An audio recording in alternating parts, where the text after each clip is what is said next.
एक शरारती बंदर नीले समंदर के पास एक ऊंचे दरख्त पर खुशी से बैठा हुआ था।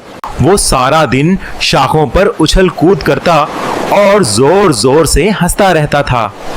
बंदर को दरख्तों पर खेलना बहुत पसंद था और वो खुद को बहादुर समझता था। अचानक आसमान पर काले बादल आ गए, लेकिन बंदर खेलता ही रहा। तेज हवा चलने लगी और दरख्त जोर जोर से हिलने लगे। बंदर डर गया।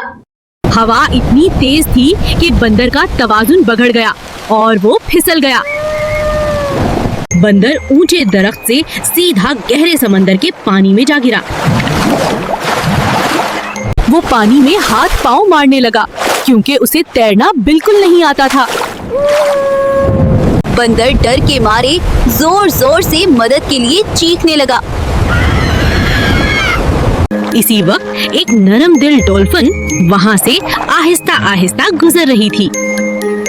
डॉल्फिन ने बंदर को मुश्किल में देखा तो फौरन उसकी तरफ मुड़ गई। वो तेजी से तैरती हुई बंदर के करीब पहुंची ताकि उसे बचा सके। डॉल्फिन ने बहुत नरमी से बंदर को अपनी पेट पर बिठा लिया। अब बंदर महफूज था और उसकी सांसें आहिस्ता आहिस्ता ठीक हो रही थीं। डॉल्फिन बंदर को किनारे की तरफ ले जा रही थी ताकि वो बच जाए। रास्ते में डॉल्फिन ने प्यार से बंदर से एक सवाल पूछा। उसने पूछा, क्या तुम एथेंस शहर के रहने वाले हो? बंदर ने दिल में सोचा, अगर मैं हाँ कह दूं तो अच्छा लगेगा। ट्रांसक्रिप्शन। बंदर ने फौरन कहा, हाँ, मैं एथेंस का बहुत खास रहने वाला हूँ। डॉल्फिन ने मुस्कुराकर दोबारा उससे एक और सवाल किया।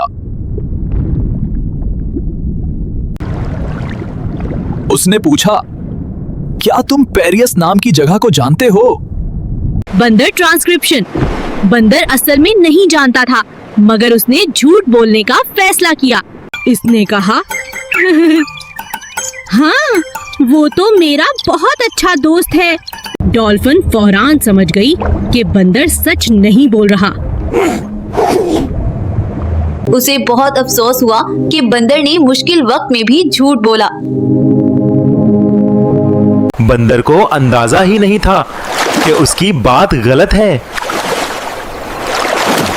डॉल्फिन समंदर के बीच में रुक गई और संजीदा हो गई। इसने बंदर को अपनी पेट से नीचे उतार दिया। बंदर हैरान होकर दोबारा पानी में गिर गया। डॉल्फिन ने कहा, जो शख्स झूठ बोलता है वो अच्छा दोस्त नहीं होता।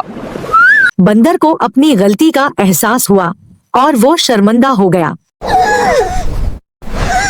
डॉल्फिन इसे वहीं छोड़कर आहिस्ता आहिस्ता दूर चली गई। अब बंदर खुद किनारे की तरफ तैरने की कोशिश करने लगा। वो मुश्किल से तैर रहा था, मगर उसने हिम्मत नहीं हारी। अब समंदर पुरसकून था और सूरज की रोशनी पानी पर चमक रही थी। आखिरकार बंदर भीगे हुए जिस्म के साथ किनारे पहुंच गया। वो रेत पर बैठकर अपनी गलती के बारे में सोचने लगा। उसे समझ आ गया कि झूठ बोलना हमेशा नुकसान देता है। हमें हमेशा सच बोलना चाहिए, चाहे हालात जैसे भी हों। अगर आपको ये कहानी अच्छी लगी हो तो लाइक करें और सब्सक्राइब करें।